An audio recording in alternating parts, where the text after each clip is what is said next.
तो क्या है न्यूटन का third law?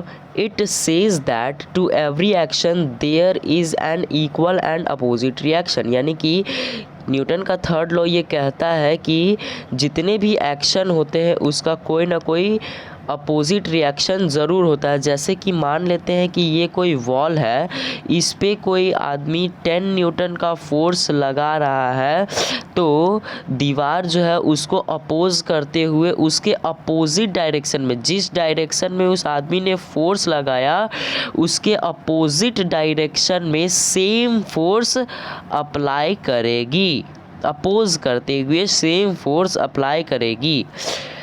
Whenever a given body exerts some force on another body, जब कोई ऑब्जेक्ट दूसरे ऑब्जेक्ट पर फोर्स अप्लाई करता है, then the another body exerts an equal and opposite force at the same time on the same body. तब जो दूसरा वाला जो ऑब्जेक्ट होता है, दूसरा वाला जो बॉडी होता है, वो भी सेम फोर्स, और किस डायरेक्शन में, उसके अपोजिट डायरेक्शन में सेम टाइम पे फोर्स अप्लाई करती है। तो जैसे कि मान लेते हैं पहले वाला ही एग्जाम्पल, ये जो वॉल है ये मान लेते हैं ऑब्जेक्ट ए है, ये एक बॉल है, मान लेते हैं ये ऑब्जेक्ट बी है। जब बॉल को मान लेते हैं थ्रो किया किसी ने, तो बॉल ने एक फोर्स अप्लाई किया इस वॉल पे 5 न्यूटन का मान लेते हैं। तो जो वॉल है वो भी उसको अपोज करते हुए same force on same body and in opposite direction में सेम फोर्स अप्लाई करेगी। ठीक है। नेक्स्ट आता है conservation of momentum. Conservation of momentum क्या होता है? व्हेन 2 और more bodies act upon one another, their total momentum remain constant provided no external force are acting. यानी कि अगर कोई 2 या 2 से ज़्यादा ऑब्जेक्ट एक दूसरे से कोलाइड करते हैं, टकराते हैं, तो कोलिजन से पहले और कोलिजन के बाद जो टोटल मोमेंटम है वो चेंज नहीं होगा, वो कंजर्व्ड रहेगा।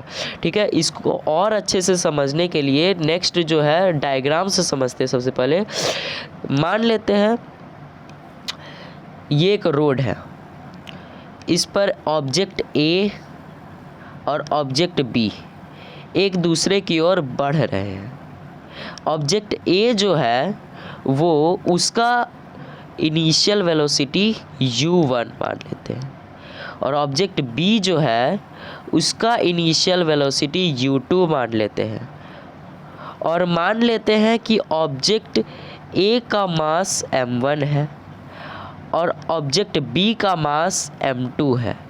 ये जो इमेज है, ये जो डायग्राम है, ये कोलिजन के पहले का डायग्राम है। नेक्स्ट डायग्राम ड्यूरिंग कोलिजन, यानी कि कोलिजन के समय क्या होता है कि ये दोनों ऑब्जेक्ट एक दूसरे पर फोर्स एक्सर्ट करते हैं, फोर्स लगाते हैं टकराने पर। ऑब्जेक्ट मान लेते हैं ऑब्जेक्ट ए जो फोर्स लगाया उसका नाम दे देते हैं F1, और ऑब्जेक्ट बी जो फोर्स लगाया उसका नाम दे देते हैं F2 फोर्स। ठीक है।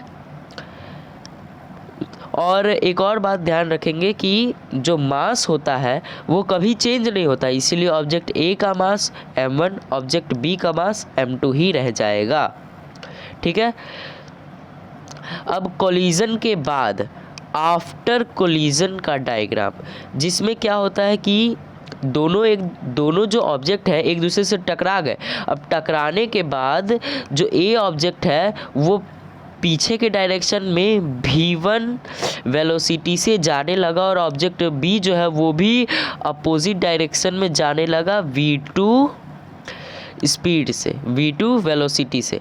तो इसको प्रूफ करते हैं कि कैसे बिफोर कोलिजन और आफ्टर कोलिजन मोमेंटम कंजर्व्ड रहता है, सेम रहता है।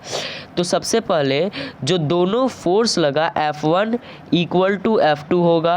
अब F2 को हम लोगों ने नेगेटिव में इसलिए लिया है क्योंकि ये जो ऑब्जेक्ट है ये पॉजिटिव डायरेक्शन में जा रहा है और ये जो B ऑब्जेक्ट है ये दूसरे डायरेक्शन में, उसके अपोजिट डायरेक्शन में आ रहा है, इसीलिए इसको नेगेटिव लिया गया है।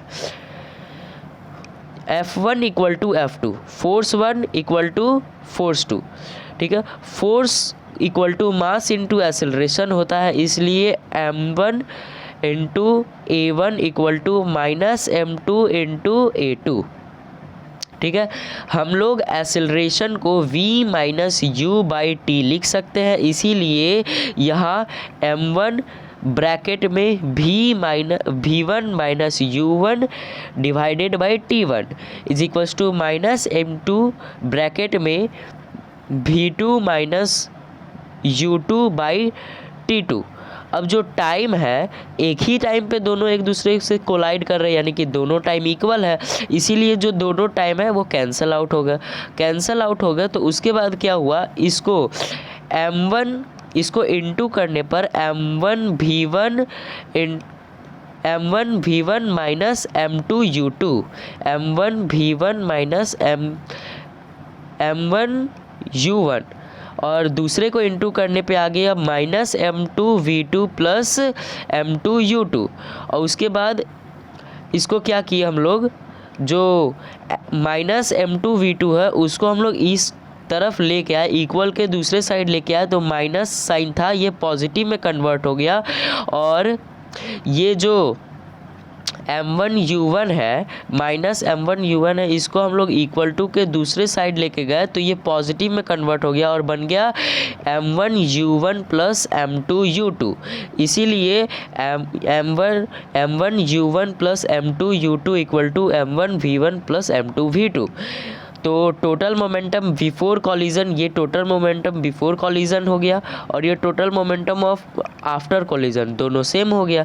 ये प्रूफ हो गया कि कंजर्वेशन ऑफ मोमेंटम, यानी कि momentum before collision and after collision conserved रहता है, चेंज नहीं होता है। जैसे कि एग्जाम्पल ले लेते हैं, requiring of a gun on being fired, ठीक है। जब गन से बुलेट फायर की जाती है तब, जैसे कि बहुत सारे मूवीज़ में देखे होंगे कि जब गन से बुलेट को फायर किया जाता है तो गनमैन जो होता है उसका हाथ थोड़ा सा पीछे की ओर आ जाता है। क्यों ऐसा होता है? When a bullet is fired from a gun, a force is exert on the bullet, वो एक्शन फोर्स हो गया, and the gun experiences an equal recoil, वो रिएक्शन हो गया। यानी कि जब बुलेट जो है वो, जब गन जो है वो बुलेट पर फोर्स लगाती है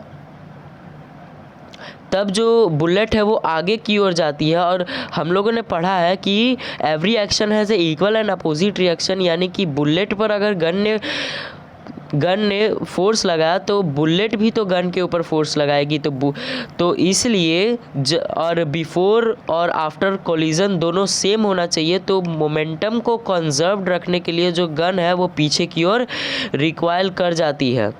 जैसे कि इस इमेज के सहारे हम लोग समझ सकते हैं कि एक गन है जिससे बुलेट फायर की गई, बुलेट जो फायर की गई वो एक्शन फोर्स हो गया और बुलेट ने भी गन पर फोर्स लगाया पीछे की डायरेक्शन में, वो रिएक्शन फोर्स हो गया और इसीलिए गन जो है वो रिकॉइल करती है। अब क्वेश्चन ये आता है कि अगर दोनों फोर्स इक्वल होंगे, बुलेट जो फोर्स लगाएगी और गन जो फोर्स लगाएगा, दोनों फोर्स इक्वल होंगे तब जो बुलेट पर जो फोर्स लगाया जाता है तो बुलेट तो बहुत तेज़ी से कितने दूर तक चले जाते हैं, लेकिन बुलेट जब गन पे फोर्स लगाता है तो फिर जो गन है वो थोड़ा सा ही पीछे की ओर आती है। ऐसा क्यों होता है?